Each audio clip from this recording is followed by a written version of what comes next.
जय जिनेंद्र। भाद्रपद का महीना, पवित्र महीना लग चुका है।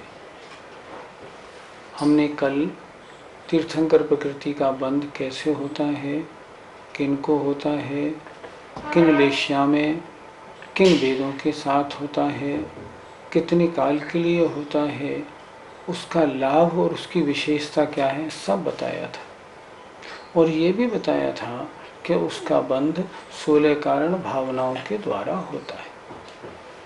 उन 16 कारण भावनाओं में आज पहली भावना का प्रसंग है दर्शन विशुद्धि भावना। आइए हम क्रम से आपको 16 कारण भावनाओं का परिचय 16 दिन में देंगे।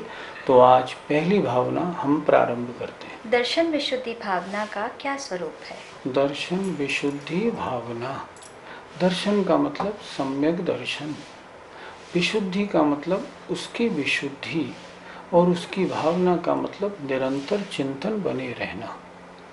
अर्थात मुझे जो सम्यक्त प्राप्त हुआ है, इस सम्यक्त की कैसे विशुद्धि हो, ऐसा निरंतर चिंतन बने रहना।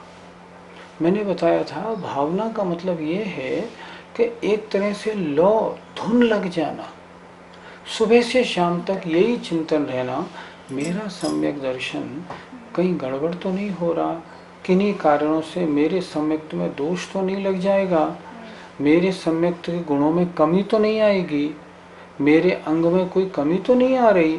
निरंतर इसका जिनको चिंतन बना रहता है, उनका सम्यक्त दिन बाई दिन विशुद्धि को प्राप्त होता है। और इस विशुद्धि की भावना के साथ साथ जिनको विश्व के जीवों का कैसे कल्याण हो, अनंत काल से ये जीव संसार में दुख प्राप्त कर रहे हैं, इस दुख से कैसे छूटें, ऐसी जो करुणा की भावना जिनके चित्त में होती है, उनकी वास्तव में दर्शन विशुद्धि भावना तीर्थंकर जैसी प्रकृति के बंध फलदायी होती है।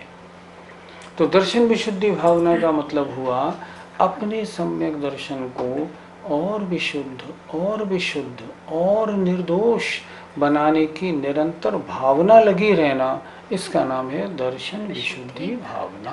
दर्शन विशुद्धि भावना बना अपने अंदर भाने वाले को किस प्रकार के अपने अंदर विचार रखने चाहिए, कैसा चिंतन करते रहना चाहिए निरंतर? सम्यक दर्शन के दोष कितने? 25, गुण कितने? 8। थोड़ा एक एक पे हल्का सा विचार करते हैं, क्योंकि दर्शन विशुद्धि का प्रकरण है। सम्यक्त के 8 अंग हैं। पहला अंग निशंकित अंग। दर्शन विशुद्धि भावना भाने वाला जीव भगवान सर्वज्ञ की वचनों में रंच मात्र शंका नहीं करता। ऐसा नहीं कि वो पूछताछ नहीं करता हो, समझने के लिए पूछताछ करता है, लेकिन सर्वज्ञ के वचन है, सत्य ही है, ऐसा उसका श्रद्धान रहता है। इसमें रंच मात्र ढीलापन नहीं आता। निशंकित हो गया। अब निकांक्षित अंग, संसार के किसी भी पदार्थ में उसकी कोई इच्छा नहीं होती। क्यों? कि उन सबसे वैराग्य रूप उसके परिणाम निरासक्त परिणाम रहते हैं। वो कभी नहीं सोचता कि मैं धर्म करूं तो मुझे ये प्राप्त हो जाए। तीसरा निर्विचिकित्सा अंग, मुनि महाराज के शरीर में मैल लगा हो, पसीना मिट्टी लगी हो, रंच मात्र घृणा नहीं करता। क्यों? ये तो रत्नत्रय से विभूषित हैं, इनका शरीर तो महान पवित्र है, ऊपर से मैला है तो क्या हुआ, ऐसा उसका विचार बना रहता है। अमूढ़ दृष्टि, उससे धर्म के बारे में कुछ भी चर्चा करो, वो मूढ़ दृष्टि नहीं है, वो तोलता है सच है या झूठ है। जब सच का निर्णय कर लेता है तभी स्वीकार करता है, अर्थात वह परीक्षा प्रधानी होता है। 5वां उपगूहन अंग, अर्थात किसी के दोषों को वो छिपाने की कोशिश करता है, प्रकट करने की नहीं, ताकि धर्म की निंदा ना हो। स्थितिकरण अंग, किसी कारण अगर कोई भी जीव दर्शन से या चारित्र से स्खलित हो रहा है, तो वह उनको हर प्रकार से जैसे बने वैसे दर्शन या चारित्र में स्थिर करता है। साधर्मियों के साथ वात्सल्य अंग, अर्थात वत्सलता का निस्वार्थ स्नेह भाव रखता है, और निरंतर उसकी भावना रहती है धर्म की प्रभावना होती रहे। ऐसा कोई कार्य नहीं करता जिससे धर्म की अप्रभावना हो। तो उसकी निरंतर दृष्टि रहती है सम्यक्त के ये 8 अंग हैं, इनके बिना सम्यक्त अधूरा है। मेरे इन 8 अंगों के पालने में कहीं कमजोरी तो नहीं? अगर कमजोरी होती है तो वो उसको दूर करता है। इनसे उल्टे जो 8 दोष हैं उनसे वो पूरा बचता है। जैसे शंका नहीं होगी, भोगों की सांसारिक विषयों की कांक्षा नहीं होगी, घृणा नहीं होगी, आदि इन 8 अंगों से जो विपरीत 8 दोष हैं उनसे हमेशा बचता है। घमंड होता है 8 प्रकार का। सम्यक दृष्टि जीव जो है ना, वस्तु तत्व को जानने वाला होता है।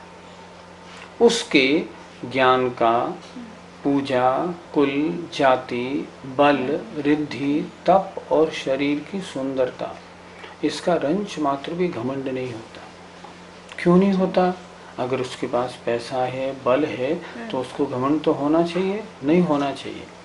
क्योंकि पैसा या बल ये सब तो कर्म के उदय से, कर्म के क्षयोक्षम से प्राप्त होने वाली वस्तुएं हैं, ये आत्मा का स्वरूप नहीं। सबसे पहले हम ये समझ लें, सम्यक दृष्टि जीव के 16 कारण भावना भाई जाती है, उसके ही बंध होता है ना, इनका तीर्थंकर प्रकृति का। तो सम्यक दृष्टि जीव जानता है ये बहिरंग जो भी कुछ है, इससे मेरा कोई संबंध नहीं। अगर उसे मिल भी जाती तो भी वो इन चीजों में अपने आप को नहीं रखता। हाँ, मतलब वो इसको अपना नहीं मानता। ये तो कहता है जैसे शारीरिक बल है, वीर्यांतराय के क्षयोपशम से शारीरिक बल प्राप्त हुआ है, इससे मेरा लेना देना नहीं, मैं तो अनंत बल वाला आत्मा हूँ, मेरा स्वरूप तो वो है। वीर्यांतराय ने मेरे उस स्वरूप को ढक के मुझे इतना सा बल दिया है, वो वास्तविकता का परिचय। संपत्ति मिले, वो कहता ये संपत्ति लाभांतराय के क्षयोपशम से मिली, ये मेरा आत्मा का स्वरूप नहीं। वो ये भी चिंतन करता है ना, इन चीजों की प्राप्ति पर मैं क्या घमंड करूं, मैंने कौन कौन सी पर्याय पहले प्राप्त नहीं की। मैं निगोद में बना, एक इंद्री बना, मैं सुअर बना, मैं कुत्ता बना, मैं चूहा बना, मैं चींटी बना, मैं मक्खी बना। सब पर्यायों में अनंत काल से एक भी पर्याय मैंने छोड़ी नहीं। आज अगर कर्मोदय से मुझे कोई पर्याय अच्छी मिल गई है तो मैं इसमें घमंड करूं? नहीं, ये मेरा काम नहीं, ये मेरा आत्मा का स्वरूप नहीं।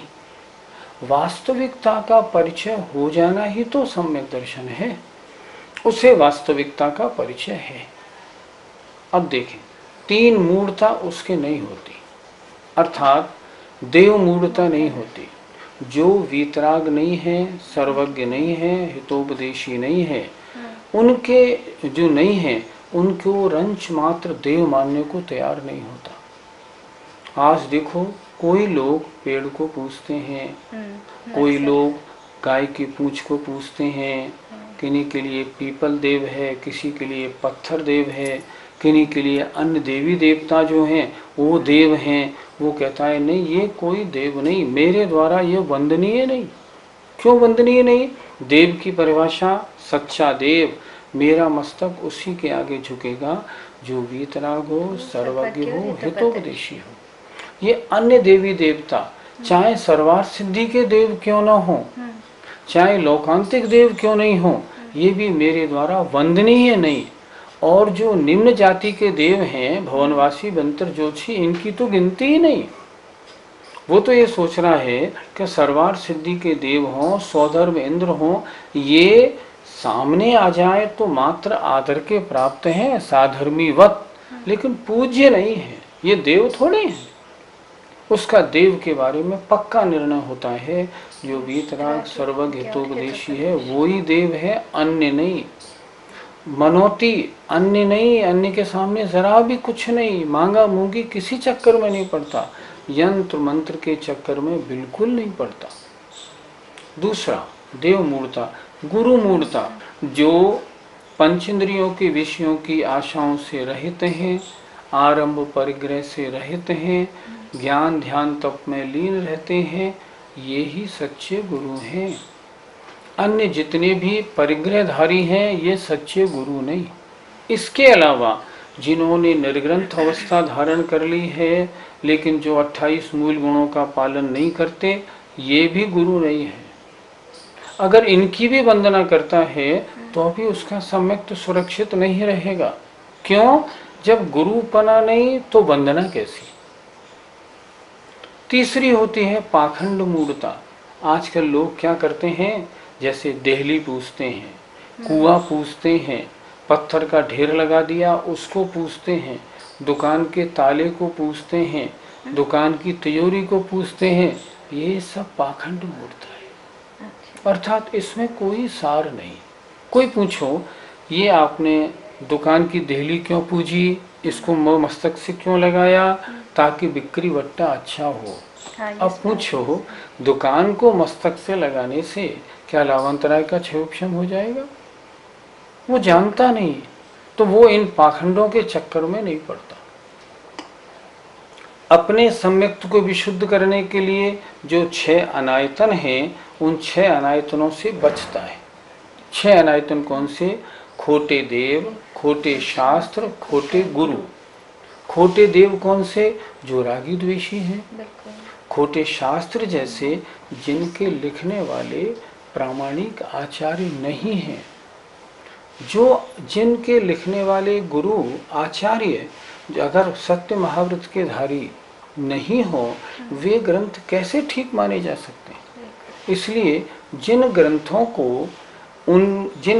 को सर्वज्ञ के वचनों के अनुसार प्रामाणिक नहीं माना जाए, ऐसे जो मिथ्या शास्त्र हैं, उन शास्त्रों को वो नहीं मानता और उनके मानने वाले गुरुओं को नहीं मानता।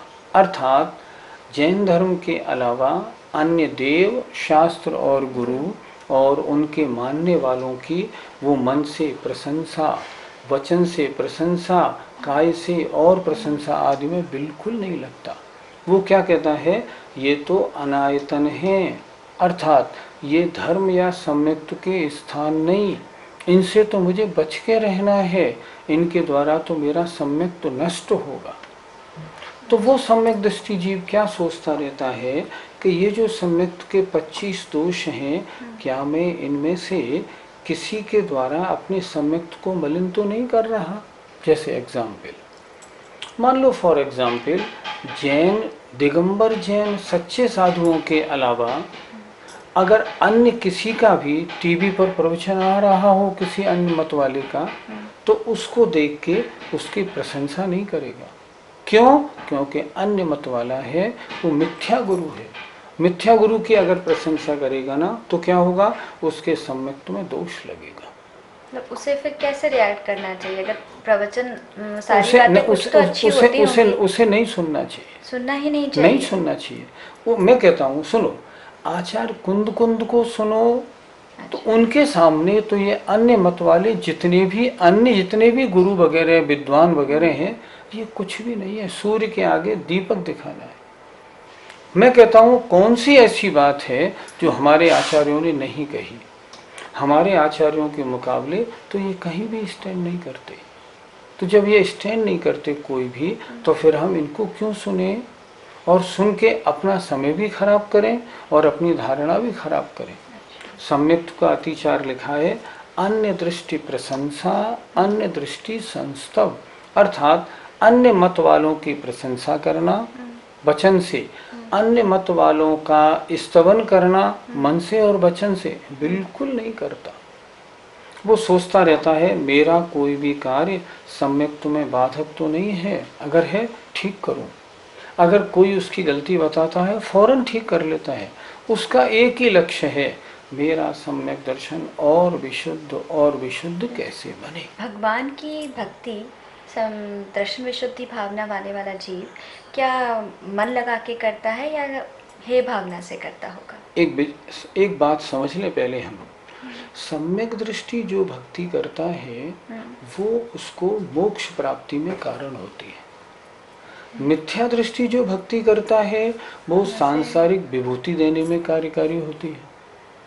मिथ्या दृष्टि जीव भगवान की भक्ति करता है सांसारिक सुख के लिए, उसको सांसारिक सुख मिल जाते हैं। और सम्यक दृष्टि भक्ति करता है मोक्ष प्राप्त के लिए, उसको मोक्ष प्राप्ति की ओर आगे का मार्ग मिलता है। अब मैं पूछता हूँ, मोक्ष प्राप्ति में जो सहकारी कारण, ऐसी जो भगवान की भक्ति है, क्या सम्यक दृष्टि उसको हे मानकर करेगा? आजकल कुछ लोग ऐसा कहने लगे हैं कि भगवान की भक्ति तो पुण्य बंध में कारण है, इसलिए सम्यक दृष्टि जीव उसको हे मानकर करता है। बिल्कुल गलत। आचार्यों ने ऐसा कहीं नहीं लिखा। सम्यक दृष्टि की भक्ति तो मोक्ष में कारण है। ऐसा कैसे हो सकता है? कभी नहीं हो सकता।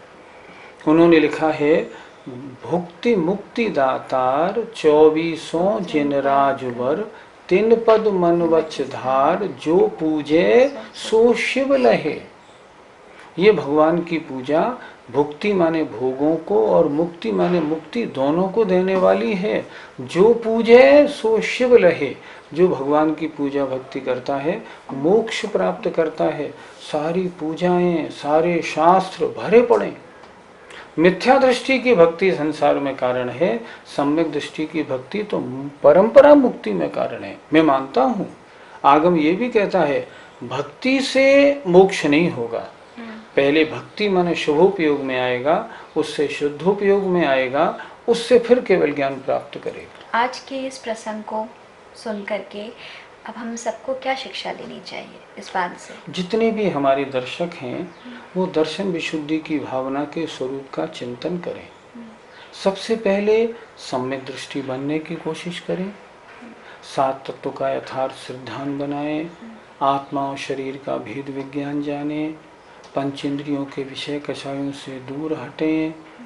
सच्चे देवीशास गुरु की भक्ति षट कार्यों में लगें। सारे कार्यों में लगें। और क्या करें? और इनके करने के बाद में फिर ये सोचें कि मेरे सम्यक दर्शन में कोई दोष तो नहीं लग रहा, मेरे सम्यक के 8 अंग बिल्कुल सुरक्षित हैं या नहीं, मेरा सम्यक निरंतर विशुद्धि को प्राप्त हो रहा है या नहीं।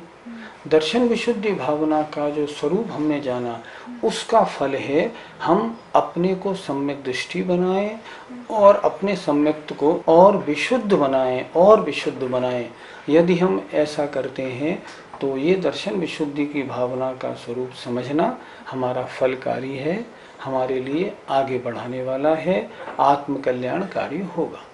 इसलिए दर्शन विशुद्धि भावना का स्वरूप समझकर हम सब सम्यक दृष्टि बने, हमारा सम्यक तो और निर्मल हो। इस भावना के साथ विदा लेते हैं। जय जिनेंद्र।